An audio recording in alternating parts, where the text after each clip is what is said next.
What's up, beautiful people? Welcome back to the channel.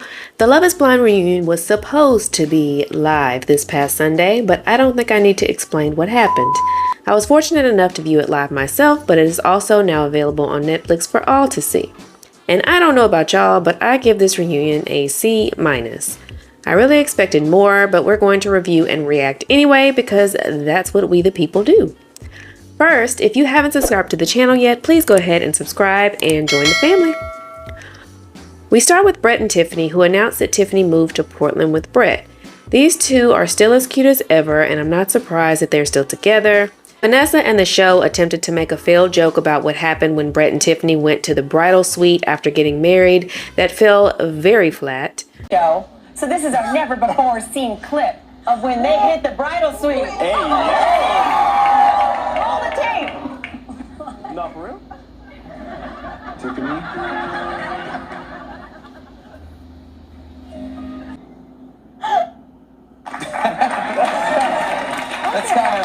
Okay. Of course I was joking. I'm going to say this throughout this entire video and point out reasons when I can. I cannot stand Vanessa as a host every single season. Brett is telling the story of how he took those beautiful pictures for Tiffany, and I felt Vanessa rudely cut him off to talk about Kwame and Chelsea. I wanted to take her portrait. She said yes to make her feel better, and then I knew that the last thing she would expect would be to be surprised with the pictures from the shoot. And her reaction, like as a photographer, I started doing photography in 2020. I had never had my work framed. So her reaction was awesome. So that was your work as a photographer. What do you think about the photography of Kwame and Chelsea's little engagement anniversary? How's that moment? So now here we are to Kwame and Chelsea, who are surprisingly still married. They explain how they connected over Calvin Klein in the pods, and Kwame feels the need to tell us all that he currently has on the underwear that Chelsea gave to him. So then we move on to talk about the triangle between Kwame, Chelsea, and Micah. Chelsea explains that she, Kwame, and she had plenty of conversation and had moved on from the situation between Kwame and Micah. I mean, it was difficult. It was very uncomfortable. But we had that conversation. Mike and I had resolution together, right? Kwame and I had hours-long conversation that evening. Kwame does some apologizing to Chelsea and Chelsea's family, which seems more of Kwame trying to save face to the public. Kwame, when you answered the question earlier about reflecting and wanting to apologize to your wife and to, your families and to everybody watching. Yeah. So if you had this chance right now to tell everybody who's watching, what do you want to tell that you think you want to address that is misunderstood about y'all? About our relationship. Yeah. Or just about you guys in general. I mean, I'll say this too. Every single conversation that Kwame had after Mexico with Micah. I'm pretty sure she was talking to Kwame, Chelsea, but okay. Chelsea is seemingly wanting to make sure that we all know and understand that she did not and is not getting played by Kwame. I, for one, still am not buying it, but we will let this couple have their moment. They made it through this first year, so that's more than I expected already. Chelsea does say that she did meet Kwame's mother over Thanksgiving, and Kwame's mother met her with open arms. Again, I personally find that hard to believe, but I will take her word for it. We move on to Zach and Bliss. Zach and Bliss are obviously still very happily married, and I, for one, am happy for them. Zach, watching your face when you were staring at your wife and when you were dancing with her, I knew this man is in love with her, and I am hoping, holy cow, for the first Love is Blind baby. Example number 2 of why I cannot stand Vanessa as a host. I will talk more about this at the end. Remember Bliss's dad?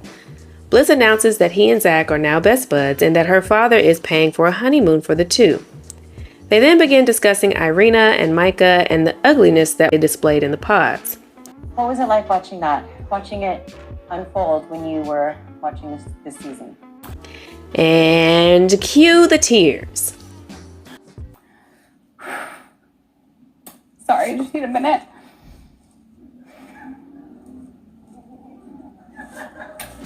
Irina, please. Irina attempted to explain her poor behavior as if it was the first time she's ever acted like that in her life. I generally think that me and Zach weren't right for each other. And no, really? I will say at least Irina owned up to how poorly she treated Zach. Zach did not let her off easy though, as he shouldn't have. But moving on. We then move on to Paul and Micah, and let me say that I did not like how this went down, specifically how much heat Paul was getting. Paul attempted to explain his comment of not being able to see Micah as a mother. In my opinion, if Paul never experienced the nurturing side of Micah, I think it's a valid argument. He never said Micah couldn't ever be nurturing or be a good mother. He says he never experienced that side of her, and even admitted that was possibly because he didn't inspire her enough to show that side of her. The better way to phrase that would have been, I can't see us as parents, because I couldn't envision myself, as she pointed out just now, couldn't envision myself as a father just as much as I couldn't see in her. And I think it's very possible that the reason why I couldn't see that in her was that I wasn't inspiring that in her. You know, she didn't feel comfortable with showing that side of her. But Vanessa has to make everything personal and is completely incapable of being unbiased. What would make you see that? I'm sorry. Just so I understand. I think, Micah, is this explanation making sense and settling with you? Or are you as confused as I am? Just as confused. No, She even tried to say that she thought Micah and Paul's mom were exactly alike. And Paul was like, nah. you love your mom, and I thought Micah and your mom were like doppelgangers. They were like freaking frack. They got sure, yeah, they're aesthetically doppelgangers, but obviously extremely different individuals, personality and character-wise. Zach then makes an attempt to save Paul, and he is not with Micah's foolishness. I'm sorry. It just makes me really angry because it looks like you're here for blood. And from my own experiences with Micah, driving her back, she would talk pretty badly about Paul. What can I ask? Like what? Chelsea, Like did she you would think say he's she the wanted guy. to marry him? I know nothing about Tiffany, did their you think she wanted relationship. to marry him? I'm sorry. Why the hell did Vanessa cut Zach off? He was literally getting ready to tell us why he was so hot with Micah, and here goes Vanessa asking for irrelevant information. Is it just me, or did it seem like Vanessa was trying to protect certain people throughout this entire show? Example number 3, I think. So we move on to Marshall, Jackie, and Josh. Surprise, surprise, Jackie and Josh were not at the live reunion. They did a pre-recorded Zoom interview with Vanessa that was completely useless. Have grown within the last year. First, is it just me?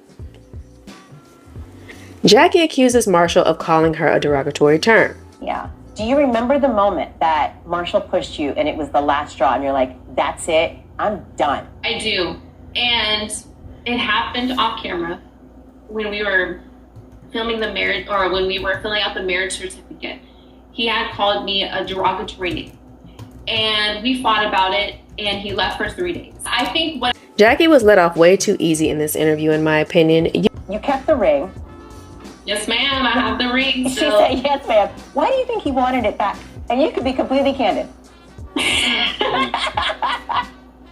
Marshall wanted the ring back because he wanted to propose to another castmate. And then Jackie really accused Marshall of wanting to propose to someone else, and even if he did, are we not going to address the fact that Jackie kissed another man, either before or immediately after breaking things off with Marshall? But we're supposed to be upset with Marshall? And I got a fish named Rick, too. Rick the fish. Nobody gives a damn. Moving on. So Vanessa then asked Marshall what he thinks about what Jackie and Josh had to say, and she was extremely unfair to Marshall, in my opinion, who I think we can all agree got the short end of the stick.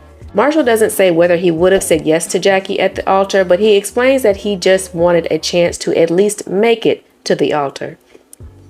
They go on to discuss what was said between Marshall and Jackie regarding the derogatory term.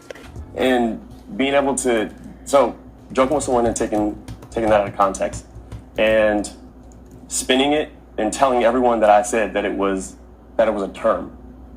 Whereas though I feel like we both were making jabs, and some of those jabs, she wasn't joking, because we can see in her text messages that were leaked. She thought that was true.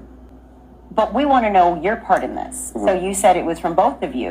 Yeah. What is the context of what you said that was derogatory that she completely misunderstood? Yeah. So we can ask Marshall about his part? I don't remember Jackie addressing what she said about Marshall, or did I miss that?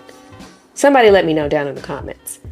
Either way, they both admit that what Marshall said was a joke gone too far. I felt like it was my turn to make a jab. And so I said, I mean, you got a strong jawline. I mean, like, You could have been a man for all I know. I always hold myself accountable for stuff in the moment. And even in the morning after, I held myself accountable and I said this will never happen again. So you're saying you think this was a situation where both of you were joking, but it went too far? It went too far. And I don't know how I feel if he talked about me like that. I get where he's Nobody asked you, Vanessa. It is not about you. Example number 4. Marshall then tells us to mind our damn business. And I'm just going to direct this to the public.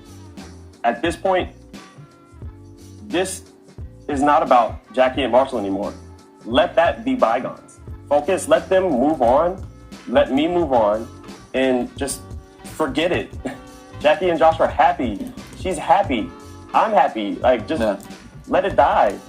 They then go on into a montage of the married couples and their homes and life after the altar. And I will say, Kwame and Chelsea's place, I'm feeling it. So here's our entry into our home. Oh, yeah, we got dog toys everywhere. Everywhere. Here is the money space. Here's our living area. We love this. We have almost panoramic view of Seattle, the Puget Sound. That goes into another awkward song. Thought we'd share with you a little song that I wrote for Bliss. You don't need to light those fireworks, and I'm with you, you're all I see. These two are definitely for each other. doing music montages. Auntie Vanessa is still hoping for that Love is Blind baby. Why, Vanessa? Why? Chelsea jumps at another chance to convince us that this man is 1,000% in it for life. Are you at all surprised by some of the reactions out there from people who are shocked and surprised that you didn't say no that day? I'm so glad you asked. Mind you, again, he was talking to Kwame. The floor is yours, Chelsea. I will say this. I feel that women feel the need to explain, to say they're sorry, to defend, and women need to feel empowered to make decisions that are best for themselves, period. And that is what I did for me, and that is what I did for us. And I'm so happy that I did, and I could not be happier. And marriage. Look at his face. Nick gives the couple some meaningful advice. Can I say something to all of you? And this is true for everybody on the stage. Daddy's about to talk. When you About damn time she let Nick talk. do something like this and you put yourself on TV and people watch, they feel entitled to have an opinion. And that's fair because it's television. But there's only one truth, and that's the truth that you all live each and every day. So you're going to hear a lot of noise out there. You can hear a lot of talk out there. Live your truth. True for Lastly, somebody thought it was a good idea to bring Bartice on to ask who was going to be the first couple to have a Love is Blind baby. What is going on, y'all? It is Bartice from Love is Blind Season 3. This is my son, Hayden. He's also... Who is going to be the first to become parents? Who is going to be the first couple to have a little cutie pie just like I do right here? Say hi, Hayden. Again, this is none of y'all's damn business when or if these people are trying to have babies. Brett even pointed it out. I was just about to make a joke. I was like, Jesus, y'all really put the baby pressure. this one. My God. And of course, Vanessa didn't get the signal. But, Brett, how cute are baby Air Force One's going to be? Badgering people to have a baby is never okay. Vanessa was way out of line for that. You don't know what's going on in people's wombs, if they have a condition, fibroids, PCOS, if they've had a hysterectomy, trouble conceiving, whatever. You never know. And somebody needed to signal to her to hush. That's just my opinion, though. So that was the very mediocre reunion of Love is Blind Season 4. I am personally embarrassed that I waited and stayed up late to watch this, but it is what it is.